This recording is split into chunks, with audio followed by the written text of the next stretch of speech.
Divine dining. Breaking bread with the Son of Man.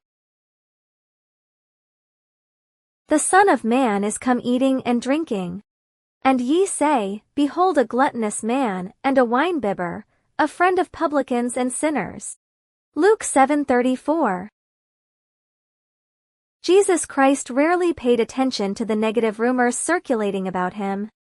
Instead of retaliating, he often used these accusations as teaching moments for those who were spreading them. In a calm manner, he addressed a malicious accusation that was circulating, highlighting the inconsistency in criticizing both John the Baptist and himself for opposite reasons.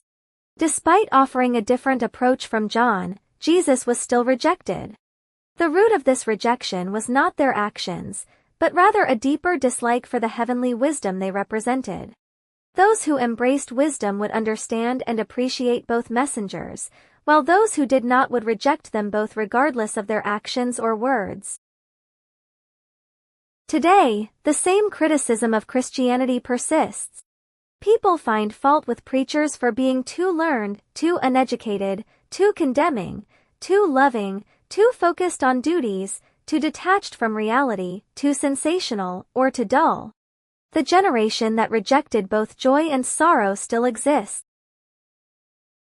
The focus is not on those who oppose John and Jesus, but on the distorted image of Jesus portrayed by them.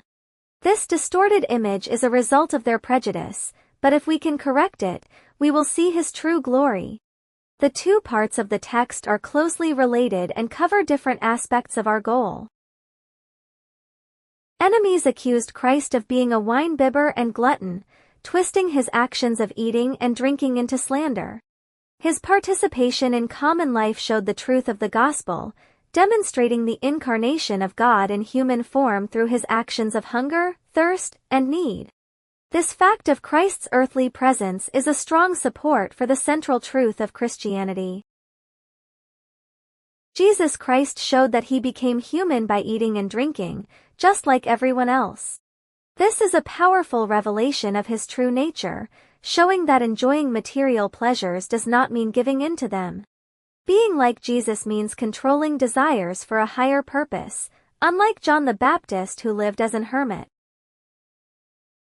The best form of religion is to accept all good things in life, as seen in the perfect example of Jesus. It is better to embrace and sanctify everyday life than to reject enjoyment like hermits. The heroes of the Old Testament lived ordinary lives while still being close to God, which is more admirable than later, more rigid forms of religion. When devotion becomes overly strict, it leads to superstition and ritual rather than true obedience and sanctification. Protesting against the norm, Jesus came to show a better way by eating and drinking with others. Every meal can now be a sacred act, remembering him. If we imagine Christ with us at the table, our feast will be pure. His presence still sanctifies wherever he went, and his servants can follow his example. Jesus hallowed every part of life by experiencing it himself. Love, tears, life, and even death are all made holy because of him. To follow Christ's example of enjoying earthly blessings, we must do so in a way that does not block our relationship with God or lead us into excess.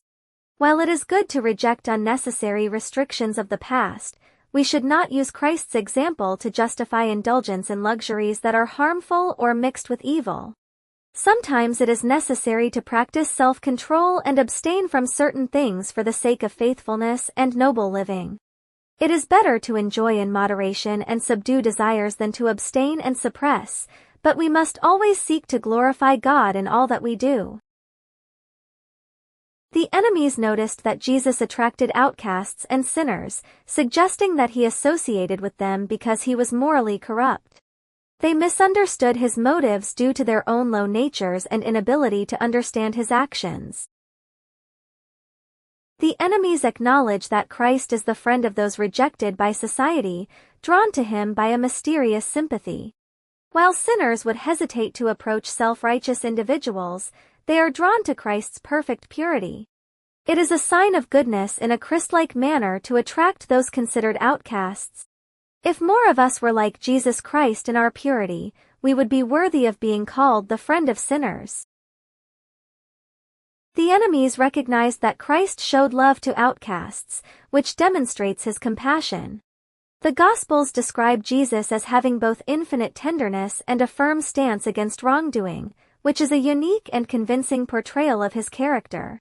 This harmony between love and purity in Jesus' life supports the credibility of the Gospel accounts. Christ's love for outcasts shows that God himself loves them too, as seen in his compassion for sinners and his willingness to heal the impure. His unwavering hope for the most degraded is a clear sign of his divine nature. Christ's enemies acknowledge that he is a friend to those rejected by society. Jesus sees potential even in the most degraded individuals and believes that no one is beyond redemption. He can cleanse the foolish and raise the most fallen, making Christianity a beacon of hope for all. Just as metals can be vaporized by the sun, Jesus can transform even the most hardened souls. There are no hopeless cases in his eyes, as his precious blood can cleanse every sin. Like the Master who welcomed sinners and outcasts, Christians should have boundless hope for all. The unique glory of Christ in Christianity has been the driving force behind movements for humanity's elevation for centuries. The power of Christ's love has reached even the most degraded races, showing its strength where nothing else can. If the Church neglects outcasts and sinners, it loses its connection to Christ and should fade away without many mourners. Christian people are becoming more aware of their duty to reach out to those considered outcasts. By showing genuine care and confronting sin like Jesus did, they can attract others to follow in his footsteps. Jesus Christ is our friend, the friend of sinners. His love for us is shown by laying down his life, even when we were still enemies. By obeying his commands, we can show our friendship with him. Just like Abraham is known as the friend in the Eastern world, we should embrace Jesus as our friend and follow him faithfully. Luke 7:34 says, "The Son of Man came eating and drinking, and you say, 'Here is a glutton and a drunkard, a friend of tax collectors and sinners.'" Explanation. In this verse, Jesus is talking about the way people criticized both him and John the Baptist. John lived a very strict life, fasting and avoiding wine, and people said he was possessed. Jesus, on the other hand, ate and drank with others, including people considered sinners like tax collectors. For this, people accused him of being a glutton, someone who eats too much, a drunkard, someone who drinks too much, and criticized him for being friends with outcasts. The main point. No matter what approach God used, strictness John or friendliness Jesus, the people found something to criticize. Jesus exposes their hard hearts and unwillingness to accept God's message, no matter who delivered it or how it was delivered. Application. This reminds us not to judge God's messengers by outward appearances or our own biases, and to remember that Jesus came for everyone, including those society rejects. Peace, now and always.